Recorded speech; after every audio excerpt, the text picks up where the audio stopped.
तीनों आत्माओं का मिश्रण अलग और एक ही शुद्ध आत्मा सुप्रीम सोल बाप समान स्टेज धारण कर लेती है, जिसकी यादगार सोमनाथ मंदिर में दिखाई गई।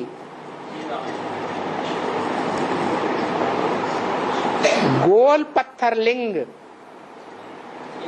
और उसमें हीरा। वो हीरा किसकी यादगार?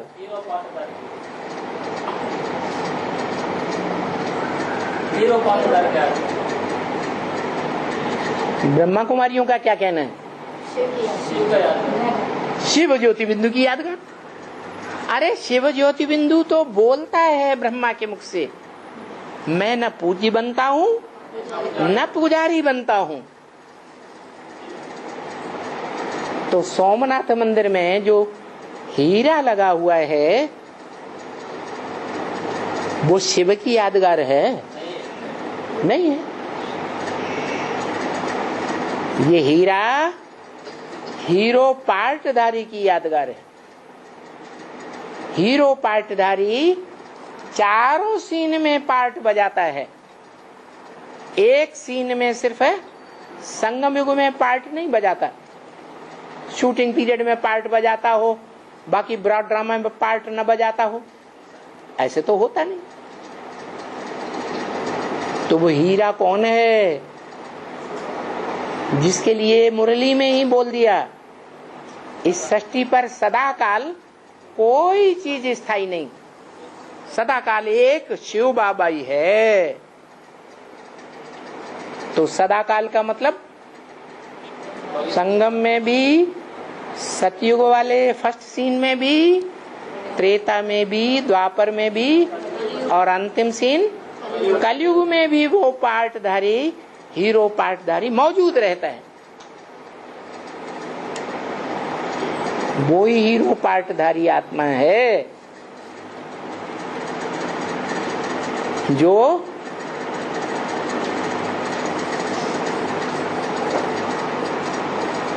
कलाओं में सबसे पहले जीरो बन जाती है,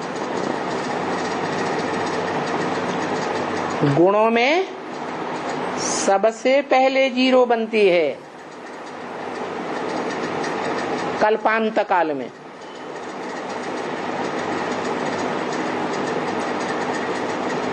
और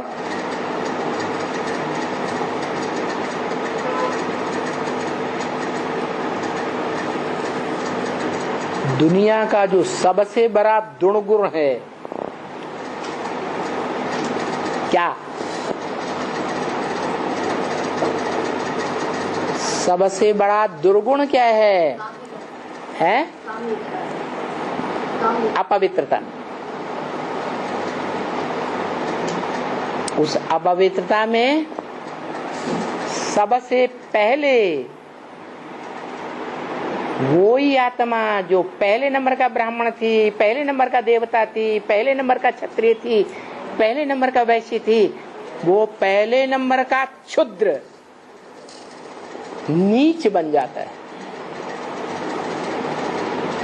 विषपाई बन जाता है,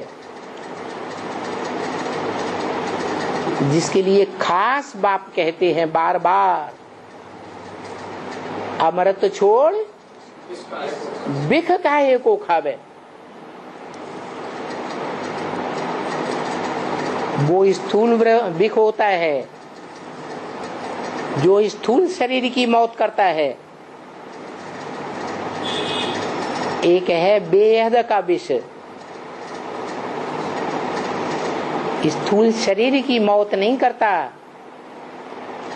लेकिन जो अविनाशी आत्मा कही जाती है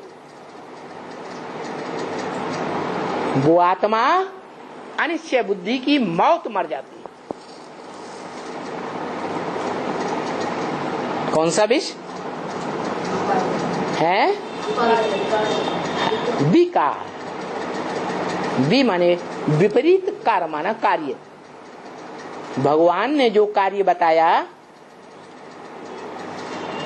भगवान ने जो कार्य करके दिखाया मुकर्रर रथ के द्वारा, उस कार्य के विपरीत कार्य।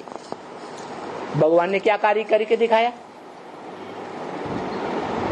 भगवान की यादगार क्या है कार्य करने की? है भगवान की यादगार है शिव का मंदिर, जिसमें शिवलिंग रखा हुआ है। इंद्रियों में सबसे प्रबल इंद्रिय जो मानी जाती है काम इंद्रिय, जिसको जीतना बड़ा दुष्कर है। जो कहा जाता है काम जीते जगत जीत, इंद्रिय जीते जगत जीत। वो ही कर्म करते वो यादगार रूप में शिव के मंदिर में दिखाया गया है। शिवलिंग कर्म तो काम इंद्रियों से कर रहा है, लेकिन उस कर्म में जो इंद्रियां हैं, ज्ञान इंद्रियां हो या कर्म इंद्रियां हो, उस कर्म का रस लेने में लिप्त हैं। नहीं समझ में आया? लिप्त नहीं है, कर्म इंद्रियों की स्मृति ही नहीं है उस आत्मा को। कर्म तो करता है कर्म इंद्रियों से, आंख तो है लेकिन देखते हुए नहीं देखता, कान तो है लेकिन दुनिया सारी एक तरफ ग्लानि करती है, एक तरफ होकर, लेकिन ग्लानि को सुनते हुए नहीं सुनता। ऐसे ही हर एक कर्मेंद्रिय का हिसाब है। उन कर्मेंद्रियों से कर्म तो करता है, लेकिन करते हुए भी अकर्ता है। वो भी अकर्ता कि करता? वो भी अकर्ता। और वो इस सृष्टि पर आकर आप समान बना के जाता है। तो जिसको अव्वल नंबर में आप समान बनाता है वो भी अकर्ता। वो भोक्ता या अभोक्ता है? अभोक्ता। वो अभोक्ता इस सृष्टि पर मुकर्रर रथ में आता है तो उसको भी अभोक्ता बना देता है। जिसकी यादगार शिवलिंग है, वो आत्मा कहती है क्या? कहती है कि न मैं पूज्य बनता हूं न मैं पुजारी बनता हूं। ये जो लिंग है मंदिर में यादगार, वो मेरी यादगार नहीं है। कौन कहता? शिव कहता। न मेरी यादगार है, न मैं पूज्य बनता हूं न मैं पुजारी बनता हूं। पूज्य वो बनता है जो पूजनीय कर्म करता है। पूजनीय कर्म क्या है? पूजनीय कर्म यह है पवित्रता 100%। 100% पवित्रता धारण करेंगे तो दुनिया में 100% पूजा तुम्हारी होगी। नंबरवार पवित्रता धारण करेंगे तो नंबरवार पूजा तुम्हारी होगी।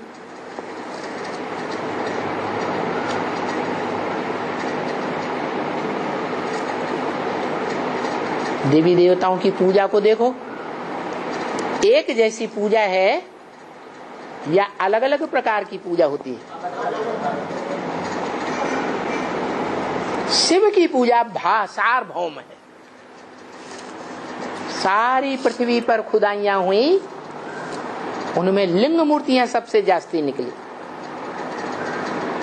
आज भी दुनिया में, विदेशों में, देशों में शिवलिंग के मंदिर सबसे जास्ती बने हुए, तो किसकी यादगार है? शिव की यादगार या शिव समान की यादगार? शिव समान की यादगार।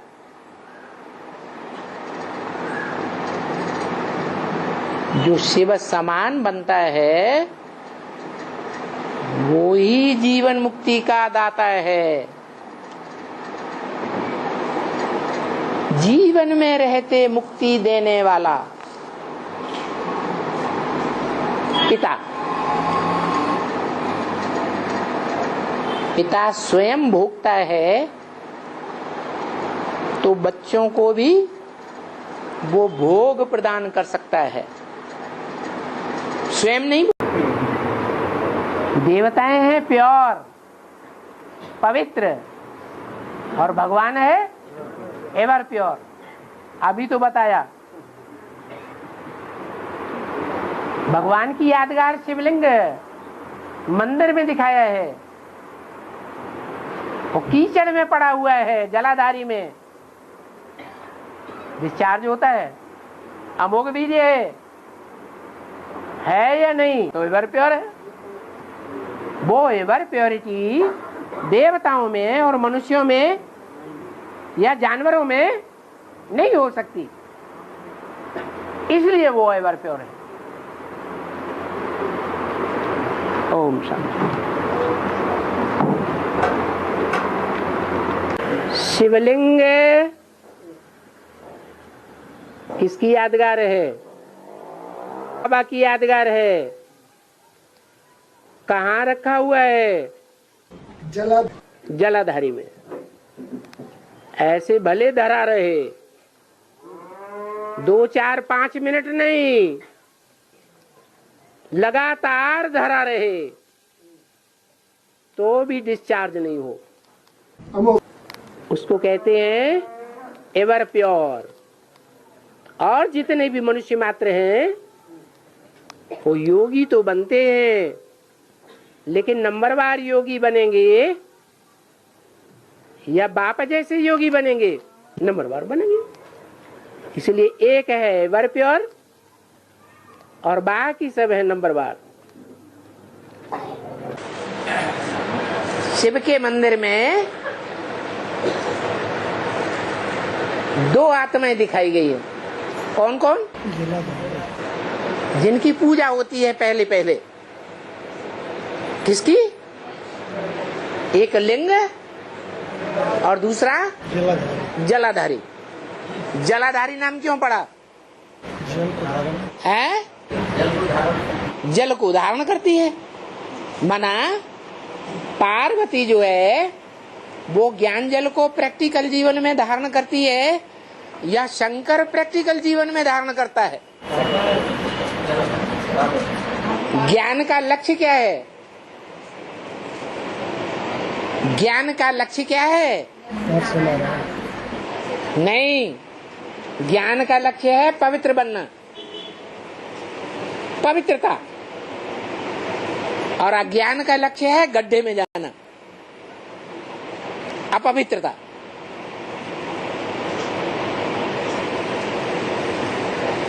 तो लिंग जो है वो शंकर की यादगार है, उसमें प्रवेश ज्योति बिंदु शिव है, इसलिए शिवलिंग कहा जाता है। क्योंकि उस लिंग रूप रथ को, उसकी इंद्रियों को कंट्रोल करने वाला शिव है, स्वयं शंकर नहीं है। इसलिए वो शिवलिंग जलाधारी में दिखाया गया। जल को धारण करने वाली, जल धारण करके अपने अंदर ही समा लेती है या वितरण भी करती है?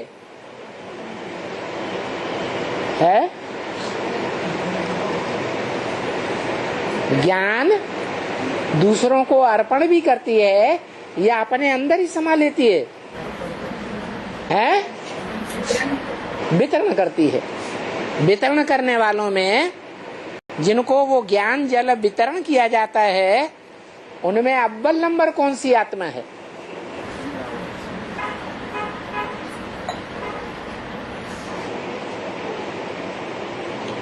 अरे लक्ष्मी। अरे लक्ष्मी कहो पार्वती कहो, बात तो एक ही है, हैं? वो ही पार्वती है, वही लक्ष्मी है। अरे बीच में बाबा क्या मत, एक बात को पूरा होने दो। जो जलाधारी है वो किसकी यादगार है? पार्वती की यादगार है। तो पार्वती ने ज्ञान जल को प्रैक्टिकल जीवन में धारण करके पवित्रता अपनाई अपने जीवन में, और वो पवित्रता के फोर्स से सारे संसार में नंबरवार ज्ञान बांटती है।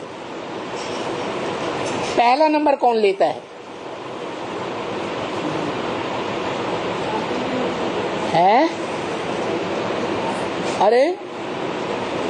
अरे वो चित्र भी रखा हुआ है, नारायण ज्ञान पीता है। जलाधारी के मुख पे कौन बैठा हुआ है? बैल कौन है? तो फिर पहला पत्ता है। लक्ष्मी तो जो भी है सबसे पहले नारायण। बड़े बच्चे को कौन सी माँ नहीं देती है? कोई माँ है, जो माँ बाप हैं कोई, जो बड़े बच्चे को राजा ही नहीं देते हैं, पावर नहीं देते हैं। सभी माता पिता अपने बड़े बच्चों को ही पावर देते हैं। तो बैल बैठा हुआ है। लिंगराज मंदिर, क्योंकि लिंग स्टेज में स्थिर हो गया। लिंग माने ज्योति बिंदु। ज्योति बिंदु स्टेज में 24 घंटे जो स्थिर हो जाए, वो सारी दुनिया का राजा।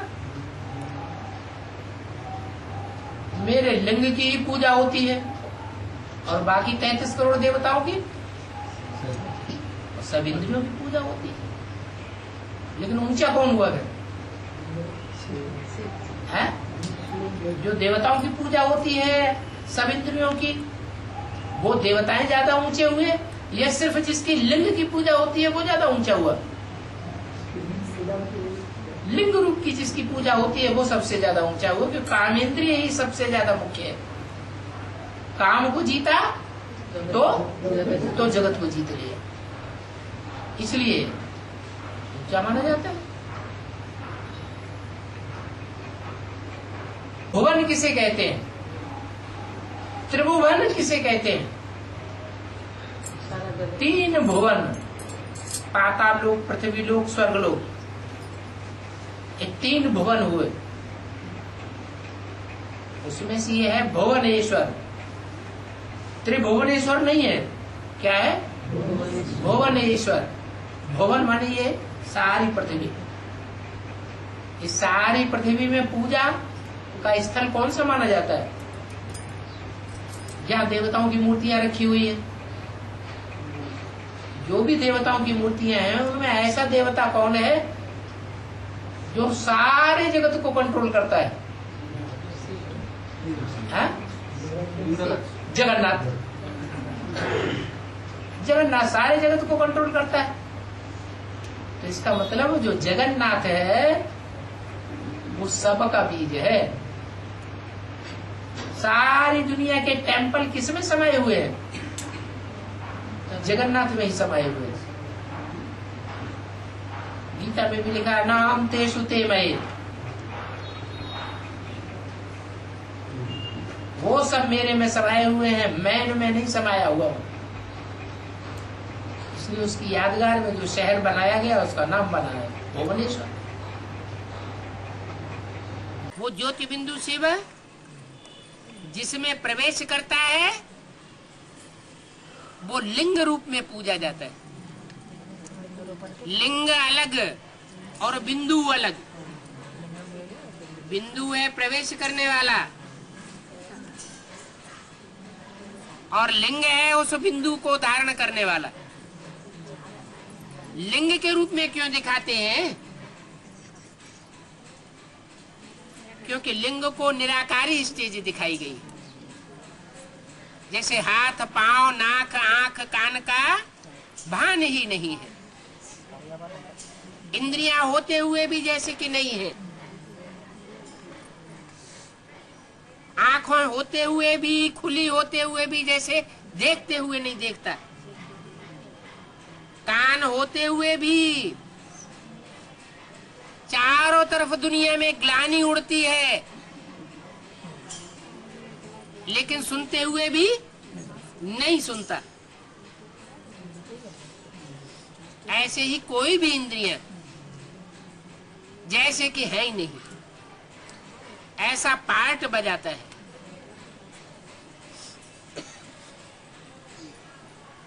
तो ऐसा पार्ट बजाने वाले को लिंग रूप दे दिया है। माने कोई इंद्रियां नहीं दिखाई है, इंद्रियों से ही पार्ट बजाया जाता है।